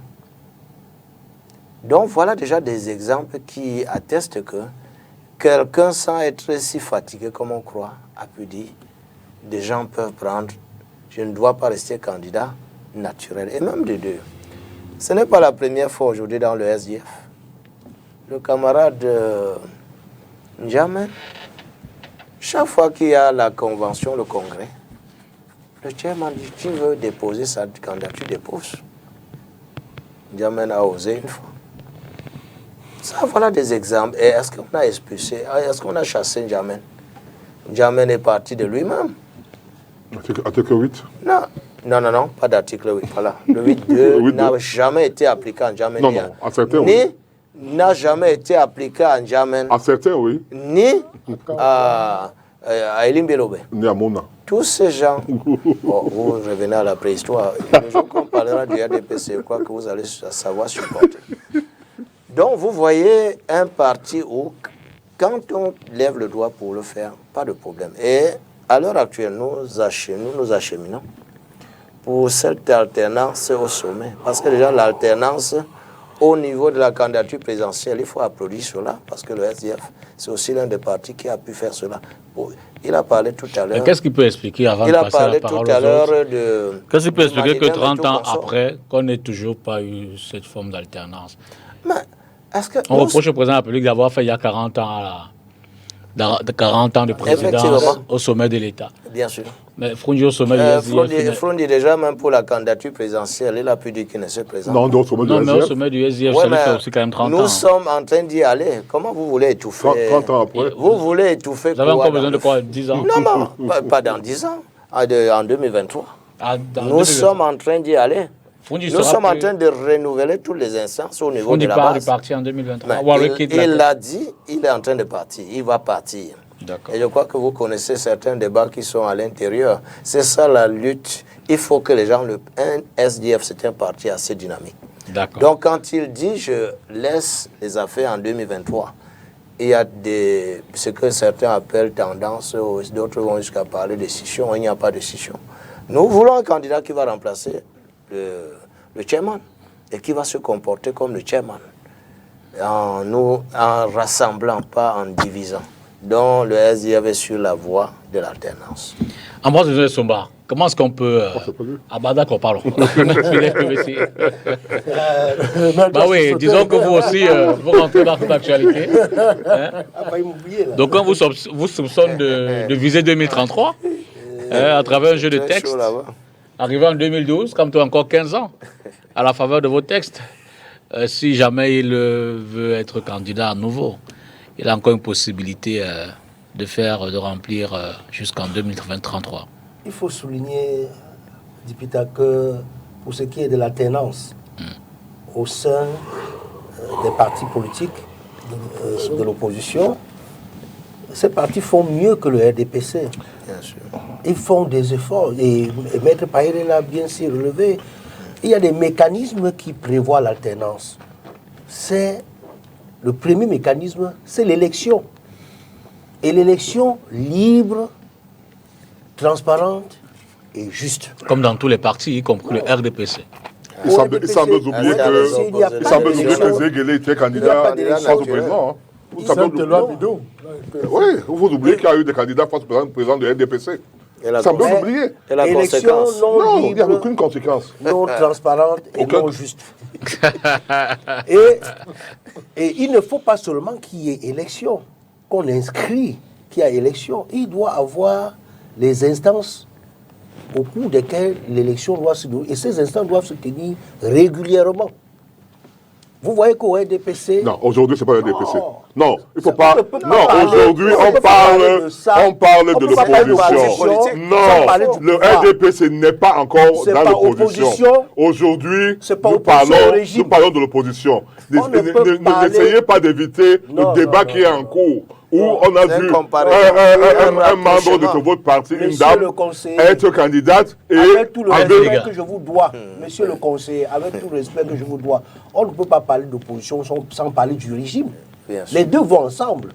Donc, je voulais dire que au SJF, il a indiqué, le SJF tient toujours régulièrement ses conventions. Voilà. Et au cours desquelles, mais le RDPC, ça fait depuis Il ne 11 ans siège jamais. qu'on n'a pas tenu de convention. Pourquoi vous voulez faire la leçon d'alternance à l'opposition? Mais À c'est vous l'opposition, qui c'est mieux. reprochez Donc, au nous disons RDPC que de ne pas faire l'alternance. Voilà, nous vous disons- êtes vous-même là incapable de faire l'alternance. Et au SIF, je l'ai dit, l'opposition, il y a les eu mort efforts- d'homme. Diboulet est mort parce qu'il Les voulait efforts- faire un congrès où on devait lever John Foudi. Dans- C'est la réalité. je l'ai pas dans dit hier. l'opposition, Et vous le savez. dans les partis À la d'opposition, préhistoire. dans les partis d'opposition, les efforts sont déployés pour qu'il y ait alternance. Et plus particulièrement au sein du mouvement pour l'instant du Cameroun. Notre parti aura 10 ans en septembre 2022. Et pendant 10 ans, nous avons déjà tenu 2 conventions. Parce qu'il est inscrit dans notre statut que les conventions se tiennent tous les 5 ans. Donc nous respectons les périodes de convention, la périodicité des conventions. Et au cours des conventions, il y a élection. Lors de la dernière convention qui s'est tenue en avril 2018, le président Kamto a proposé sa liste et en face, il n'y avait personne. Et il a... Il a été plébiscité. Oui, il a été plébiscité par les délégués. Donc, il a été régulièrement élu. Et ça qu'on ne voit pas au RDPC. D'accord. Oui. Donc, et En bas l'autre mécanisme, quand nous arrivons sur la scène politique, le président Kamto dit nous voulons faire la politique autrement. C'est parce que nous avons constaté toutes ces défaillances. Et c'est pour ça que dans le. Initialement, avant peut-être nous d'avoir avons inscrit dans le statut du MRC, il est fondamentalement inscrit qu'il y a la limitation des mandats. Maître, et la limitation des mandats, je voudrais c'est vous un relancer. mécanisme de l'alternance. Je voudrais vous relancer. Et dans les statuts du RDPC, il n'y a pas ça. Je voudrais vous relancer. Je veux dire de quelques bouts que l'on pense là, que ce soit SIF, puisque les partis sont en présence ici, ou le MRC, on voit bien cette volonté exprimée au niveau même des textes, et peut-être même au niveau des militants. Mais toujours est-il que le fait est là, que pour le SIF, le président qui est là depuis le départ est toujours là. Pour le MRC, le président qui est là depuis bientôt 10 ans est toujours là et il a encore une possibilité d'être là pour au moins 15 ans.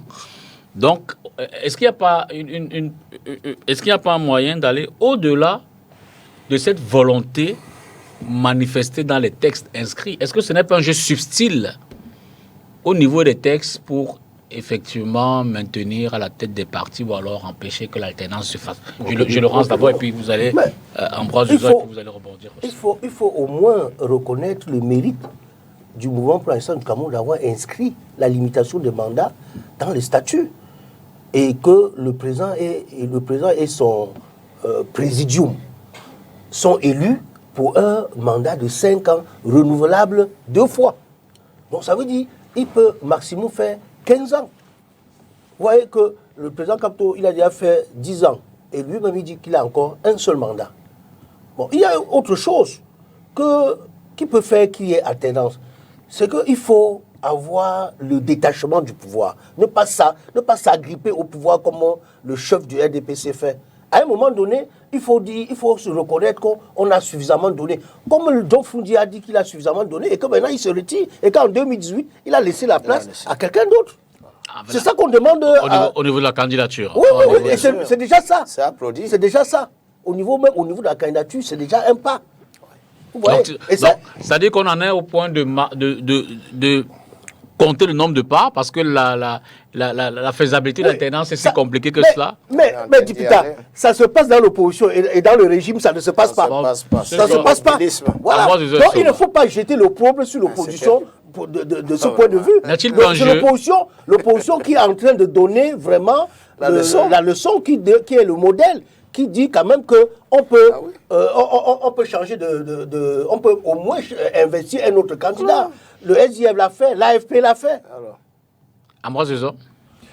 Oui, M. Dupita, je pense que le constat est patent. On se rend quand même compte qu'il y a comme une certaine avancée au niveau des partis de l'opposition. C'est vrai qu'il y a certains autres partis classiques dont les leaders, on ne sait même pas à quel moment ils tiennent leur convention. Donc c'est pour dire quoi? Et vous savez, ce sont les hommes qui font les tests, on ne m'a pas dit.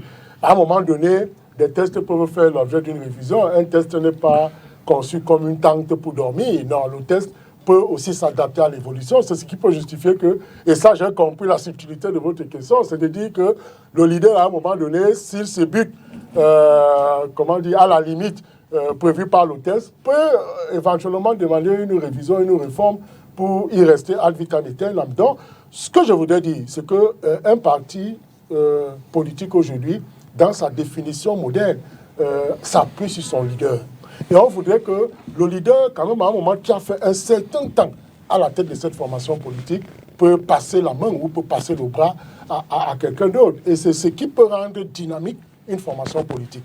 Vous avez vu aujourd'hui, j'étais sur ce plateau un jour avec Saint-Éloi Bidoum, qui nous a révélé avoir challengé le chef de l'État et il a eu des représailles plus tard. Donc c'est pour dire quoi? C'est pour dire que parfois, les leaders qui sont à la tête des formations politiques veulent y demeurer parce que, vous savez, les questions de pouvoir sont des questions extrêmement sensibles. On se dit qu'en restant là, même si le parti a perdu l'épaisseur politique, mais en restant le leader, on sait qu'à un moment donné, on peut se jouer dans les rapports d'intérêt ou dans des rapports de saucissonnage, c'est-à-dire ou de ramifications avec, comme on l'a souvent vu, on indique, les alliés au pouvoir. Donc c'est pour dire quoi? C'est pour dire que, M. Dipita, la question est sensible. Sensible parce qu'aujourd'hui, le libère des formations politiques, peut-être au regard du combat. Parce que quand vous prenez le cas précisément de Ni John Fundi, je pense qu'il est émasculé par tout le combat qu'il a mené depuis 1986 jusqu'à ce jour. Et c'est pour il est toujours là. Et il est toujours là, mais je suis très heureux. Je suis très heureux. Vous êtes heureux d'apprendre qu'il est en train de partir. Je suis très heureux de l'annonce que nous fait Maître Paris sur ce plateau. Et il n'a pas donné la date du départ. Non, il a dit 2023. Ah, d'accord. Voilà, il a dit 2023. Donc, s'il le fait, ça avait été... Je crois que dans l'une de mes analyses, je disais que si Ni John Fundi veut redonner du baume et de l'épaisseur à cette formation politique, il faudrait qu'il se retire, qu'il prenne la retraite politique et qu'il remobilise ses troupes autour de l'idéal de ce parti qui a toujours été et qui avait été auparavant le leader de l'opposition au Cameroun. Maître Joseph Claude Biliga. Moi, je pense que chercher à faire des comparaisons avec le RDPC est contre-productif. Nous sommes tous d'accord que pour vous, le RDPC ne change pas. Dès lors qu'on l'admet et que vous dites que vous apportez une nouvelle façon de faire la politique, on attend de vous que vous puissiez faire cette nouvelle façon et pas de suivre les traces de RDPC dans l'éternisation, si vous voulez, je vous fais une fleur du président à la tête du parti. Et tout à l'heure, de manière subtile, également, je crois que c'est le terme qu'a utilisé le professeur Issoumba, et on a évoqué le fait que vous avez changé les tests. Vous avez changé les tests du MRC pour permettre qu'on ajoute le mandat en cours de mandat. Non. Si? Non. Si. Lorsque vous êtes tout à l'heure. Non. Allez-y. Oui, la révision, il y a eu le texte initial qui a été adopté à la convention de 2012, quand on crée le parti. Et il était inscrit à l'article 27 que le président, les secrétaires nationaux, les vice-présidents, le trésorier sont élus pour un mandat de 5 ans renouvelable 2 fois. À la convention de 2018, nous avons fait la révision. On a limité l'élection seulement au président, vice-président, secrétaire général, trésorier. Et pour dire quoi? Et pour dire qu'ils sont élus. Et ça commençait quand? La mandature commençait quand? Renouvelable 2 fois. Et la mandature commençait quand? Oui, à partir de la nouvelle révision. Oui, ça veut dire qu'en réalité, pendant que l'un était en cours de truc, exactement ce que vous reprochez aux autres. Ce que vous reprochez, oui, la modification de 2008 dont on parle. C'est exactement la même chose que vous reprochez, c'est-à-dire qu'on est en cours de mandat. Avant que le mandat ne finisse, on organise un congrès, on modifie les règles du jeu. Pour cette raison que M. Dipita Tongo vous dit qu'il sera encore au pouvoir dans 15 ans. Alors, c'est pour ce que votre président sera dans 15 ans. Moi, je dis ceci. D'un, tout à l'heure, on vous a dit que RDPC, on a eu des candidats. Il y a eu Bidou, je ne sais pas quoi, Saint-Edouard Bidou. Il y a eu également Zengele, qui est sénateur. Il est sénateur. Donc ça veut dire que ce nom le fait également.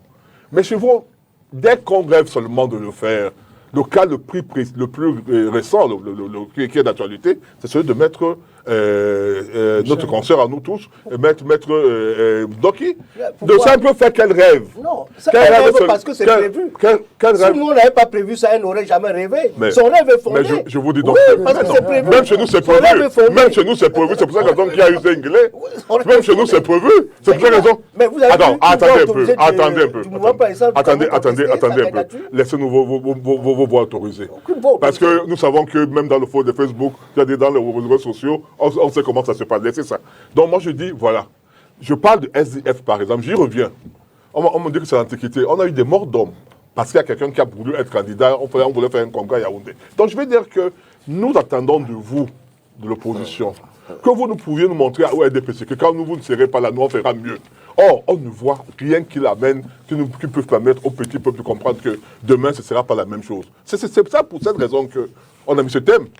En disant, pourquoi vous ne faites pas, en donnant l'exemple, si demain, là, on dit, votre président dit, moi, je ne suis plus candidat. Je laisse la jeune dame qui veut être candidate, être présidente. C'est aussi ça, montrer qu'il y a un détachement vis-à-vis du pouvoir. Alors, on ne peut pas clamer une chose et faire exactement le contraire. Donc, je comprends, il a dans les 80 ans. Donc, tu réponds quoi? Je vais répondre. Alors, bon, je veux qu'on aille un peu plus. J'ai parlé tout à l'heure du détachement par rapport au pouvoir, parce que c'est aussi un mécanisme de l'alternance. Que quelqu'un peut exercer le pouvoir pendant une certaine durée et il estime qu'il a suffisamment donné et qu'il peut passer la main. Et je vous dis que malgré le fait que le président Maurice Kamto a encore 2 mandats, selon les statuts. Lui-même. Donc 15 ans.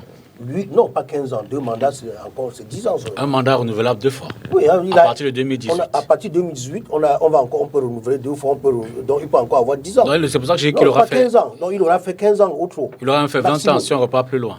Si on repart 2012. Mais il faut comprendre que le premier mandat, c'était pour implanter le parti. C'est pour implanter le parti.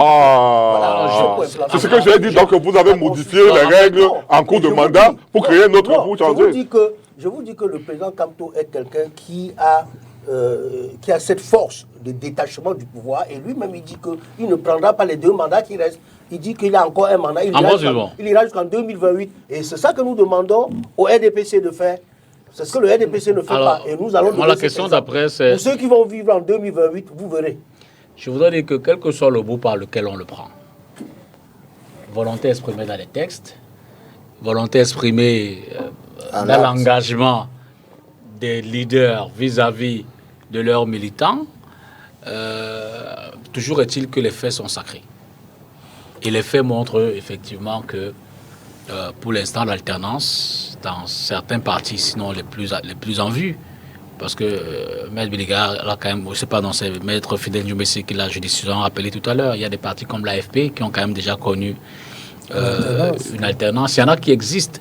Mais je veux dire que quel que soit le bout par lequel on prend, on observe quand même ce fait qu'il n'y a pas d'alternance à la tête d'un certain nombre de partis politiques. Est-ce l'environnement, est-ce notre environnement politique? Qu'est-ce qui peut le justifier? Je veux dire, comment est-ce qu'on peut expliquer cet état de choses? Monsieur le député, l'alternance n'est pas la chose la mieux partagée aujourd'hui. Et quand on le voit, on le dit. Comme qui dirait, le pouvoir est sucré. Oui, avec force et vigueur. Ce n'est pas facile. Vous avez évoqué le contexte. Il y a aujourd'hui un phénomène, même quand les textes sont bien écrits, comme vous l'avez si bien évoqué, on peut vous dire à un moment donné que motion de soutien des militants qui veulent que peut-être il y ait une révision pour remettre en place le leader qui est là. Donc, moi je pense que ce sont des questions qui se règlent au sein des formations politiques elles-mêmes. Parce que, je l'ai évoqué tout à l'heure, les dispositions statutaires ou les règlements intérieurs sont particuliers ou propres à chacune des formations politiques. Et vous voyez aujourd'hui que le contexte s'y prête. D'ailleurs, je l'ai dit, quand vous voyez un leader qui estime que, il va abandonner la course ou bien il va abandonner les liens qui peuvent s'établir du fait qu'il soit chef de cette formation politique au profit peut-être d'une autre personne, ça devient un peu plus compliqué.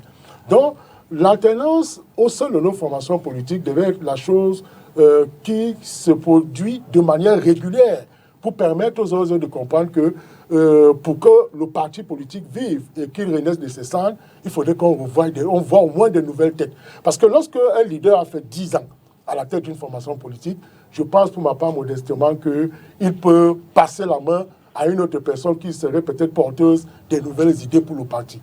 Donc, la question de l'alternance, oui, elle se pose avec acuité et on se rend bien compte que, tel que la pratique nous le révèle, c'est un peu plus compliqué aujourd'hui parce que on ne va pas le justifier, mais ce qu'on peut dire au fond, c'est que on prévoit cela, comme l'a dit Maître Philel Dubissi, c'est prévu, mais à un moment donné, comme je l'ai dit, ce sont les hommes qui font les tests. On peut voir à quel moment donné les moduler au regard du contexte. Vous savez, on a parfois souvent dit que non, on fait une motion de succès parce qu'on se rend compte que c'est ce leader politique qui peut encore porter les idéaux du parti. Donc, des éléments conjoncturels, structurels, peuvent justifier ce manque d'alternance au niveau des formations politiques. Maître Paul Paya, touchez la bonne question. Tout à fait. Vous savez, l'alternance pour le SDF, c'est déjà là. Parce que c'est là. Parce que déjà, au niveau de la présidentielle, on a pu constater que le chairman a pu laisser la place à un jeune. Nous sommes dans un système très fort où le RDPC fait tout pour casser l'opposition.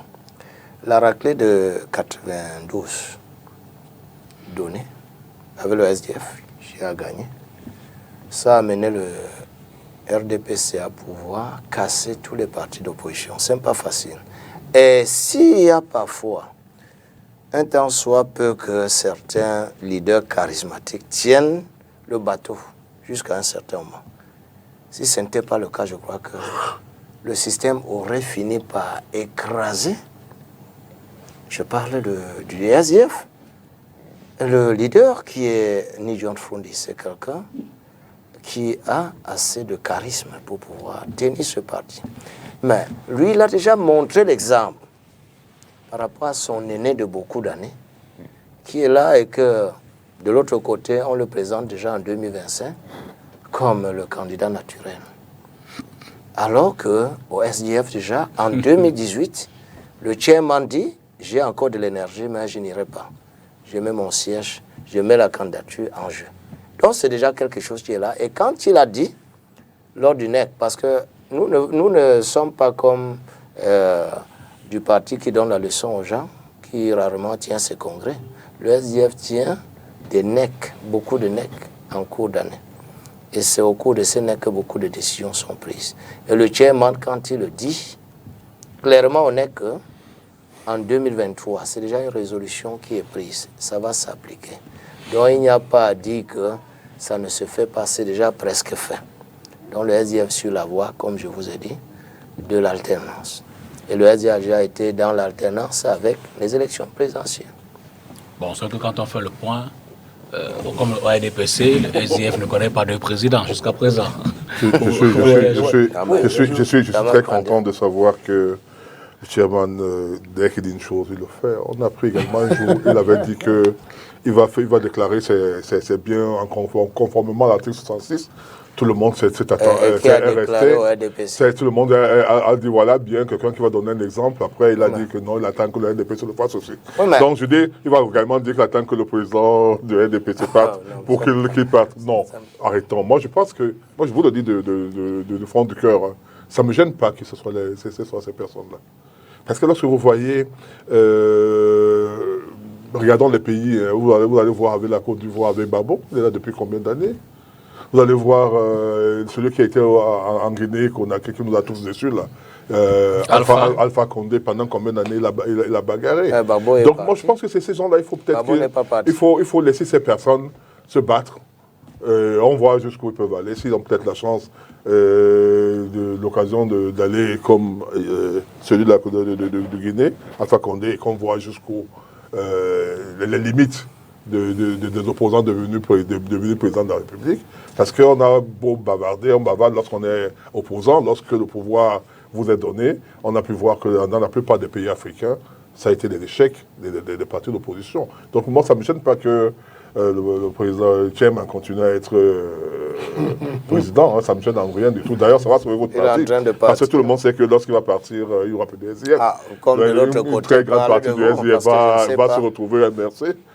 On voit avec Nietzsche qui a dans le SDF beaucoup plus de porte-parole. On ira aux élections. Il n'y a pas de choix. Et on ira aux élections. Donc moi je dis non, allez-y. La seule chose que je dis, ne donnez pas des leçons. Si vous voulez donner des leçons, faites-le par l'exemple. Voilà. Au lieu de venir dire aux gens, le RDPC a le même président, vous redites les mêmes choses. Pendant ce temps, vous faites la même chose. Ça veut dire que les Camerounais sont tournés en bourrique. Parce que les Camerounais sont tournés en bourrique. Mais est-ce que si vous voulez changer, commencez à monter par l'exemple.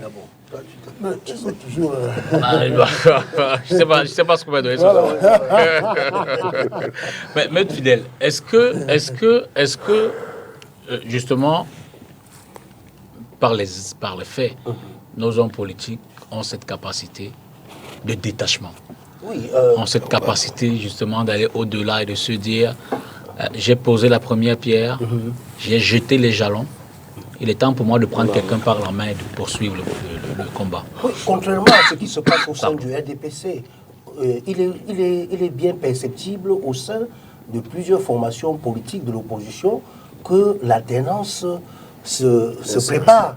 Et il y a une seule façon de préparer l'alternance, c'est de préparer la relève. Donc quand on regarde au sein du SIF, par exemple, que Maître Païré a indiqué, on comprend, on voit déjà que après John Fundi, il y aura une bataille entre honorable Ossi et honorable Nietzsche. Demandez au RDPC. Ouais, mais non, allez au MRC. Non, c'est qui va remplacer Kamto. Non, allons-y, continuez. Qui va remplacer Kamto au MRC? Quand vous venez au MRC, vous voyez que la relève se prépare. On a 5 vice-présidents. On a un premier vice-président qui est Mamadou Mota, qui a moins de 45 ans. Vous avez Madame Noah, qui est dans la quarantaine, qui a moins de 40 ans d'ailleurs. Il y a une jeune vice-présidente qui a moins de 30 ans, qui a 28 ans. Vous voyez ce vice-président-là, c'est pour préparer la relève. Mais demandez au RDPC s'il y a cette relève-là. Le seul vice-président qui avait presque le même âge que le président, il vient de mourir. Il vient de mourir. Demandez-leur si on voit au sein du RDPC qui peut. C'est eux-mêmes, ils disent que qui va le remplacer. Donc, pour eux, après leur chef, il n'y a plus personne.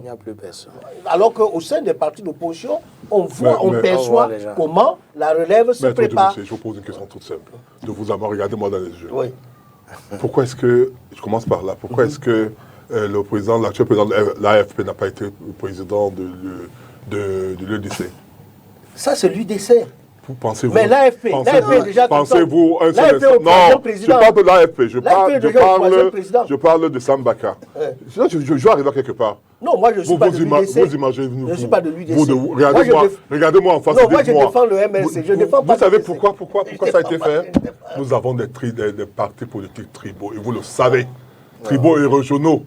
Si aujourd'hui les autres ont des problèmes, c'est-à-dire notre consoeur a des problèmes, vous savez bien, parce qu'on sait qu'elle ne pourra jamais remplacer. Elle ne pourra jamais remplacer Kamto au MRC. Vous le savez très bien. On lui dit, on lui demande, tout le monde lui dit, non, papa, allez créer votre parti. On l'a dit à N'Djamena, on l'a dit à tout le monde. Mais arrêtez. D'accord. Alors La candidature de Michel à la tête du mouvement pour l'instant du Cameroun n'a aucun problème. En 2023, puisque la convention va se tenir en 2023, je vous ai dit ici qu'il ne peut avoir alternance que s'il y a les élections régulières. Nous avons tenu la convention en 2018 et en 2023, si Michel annonce même qu'elle est candidate, c'est parce qu'il y aura convention. S'il était au sein du RDPC, elle ne savait même pas, parce qu'on ne sait même pas quand il y aura. Quand il va avoir congrès. Elle a osé, on veut la tuer. Le dernier congrès du NDPC s'est tenu en 2011. Ne vous arrêtez pas, ne vous arrêtez pas au fait qu'elle a donné, elle a posé la candidature. Quelle est la suite? Non. Aujourd'hui, on veut la tuer. Pourquoi? Le débat n'est pas forcément focalisé sur le MRC. Je pense qu'on prend la question de façon globale et on va en sortir. Parce que c'est celui qui parle du NDPC. Donc, je crois, quand il parle du NDPC... On va sortir. Ambroise et les autres vont répondre après vous. Y a-t-il lieu d'espérer quand même pour cette alternance-là? Écoutez, rien n'est statique. Moi, je pense que tout est dynamique. On voit comment c'est en train d'être annoncé dans l'information politique, comme quelqu'un disait, oui, ainsi. Et je pense que, je l'ai évoqué tout à l'heure avec force et détail, que la force d'une formation politique aujourd'hui se pose sur son leader. Mais aussi, à un moment donné, le leader doit savoir passer la main. Parce que lorsque le leader fait déjà un certain nombre de temps à la tête de la formation politique, à un moment donné, cela sclérose même l'épaisseur politique du parti et amène les uns et les autres à prendre du recul. Donc nous ruminons l'espoir que ces alternances se feront, pas seulement au sein des formations de l'opposition, mais même au parti au pouvoir. Maître Paya. Oui. Justement, sur la question, est-ce qu'il y a lieu d'espérer pour sortir je suis plus focalisé sur mon parti. Ça, c'est sûr. Là, c'est l'espoir. D'ailleurs, c'est déjà là. Parce que 2018 et 2023, c'est déjà là. C'est déjà là. L'alternance au SDF. Nous ne sommes pas conservateurs. Il y a alternance. Et c'est pourquoi vous voyez, il y a une bataille en sourdine. Et c'est ça, le dynamisme d'un parti qui vit. Pas comme au RDPC. Ça ne change pas jusqu'à ce que peut-être le président s'éclipse autrement. Chez nous, il y a encore assez de force en Nidjon Frondi. Il a dit, je ne serai plus. Il a déjà fait cette expérience en 2018. Et il dit en 2023, je ne suis plus là. Ça a été une des grandes résolutions du SDF. Donc, c'est déjà là. D'accord.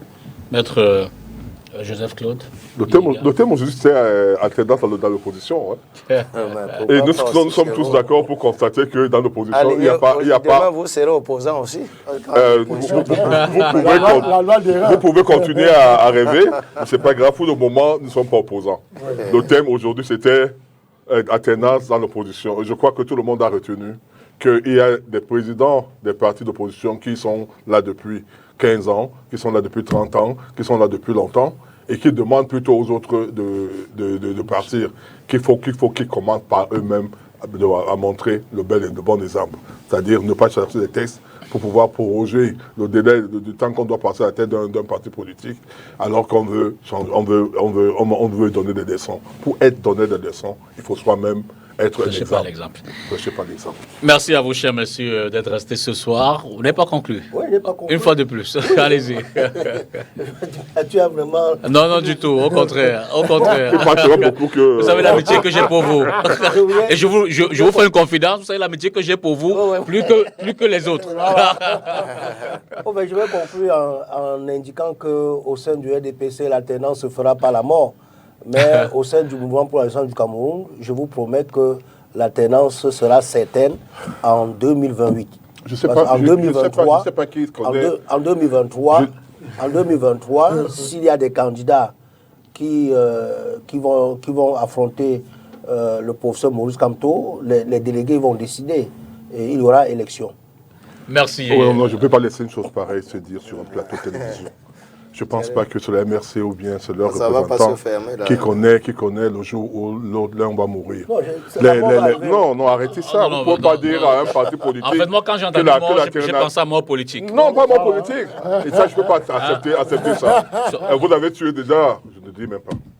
Non, je pensais vraiment à mort politique. Hein. Je pense que c'était pas... Non, mais je crois que c'est un lapsus qu'il faut qu'il retire ça, c'est pas bon. C'était pas péjoratif. Parce que personne ne peut dire oui, dans ce cas, ni demain ni après. Dans ce cas, je vous le concède, mais vraiment, je pense que c'était dans l'ambiance, dans l'élan, c'était pas péjoratif. Donc, cela dit merci sincèrement à vous, chers messieurs, chers maîtres, docteur Luzon et Somba également, mais également merci à Christophe Bobiokono qui était avec nous depuis Yaoundé dans la première partie de l'émission quand on a fait l'état de la justice au Cameroun, et puis la deuxième, c'était pour interroger l'alternance au sein des partis de l'opposition. Bonsoir et à mardi prochain pour une autre édition de Cartes sur table.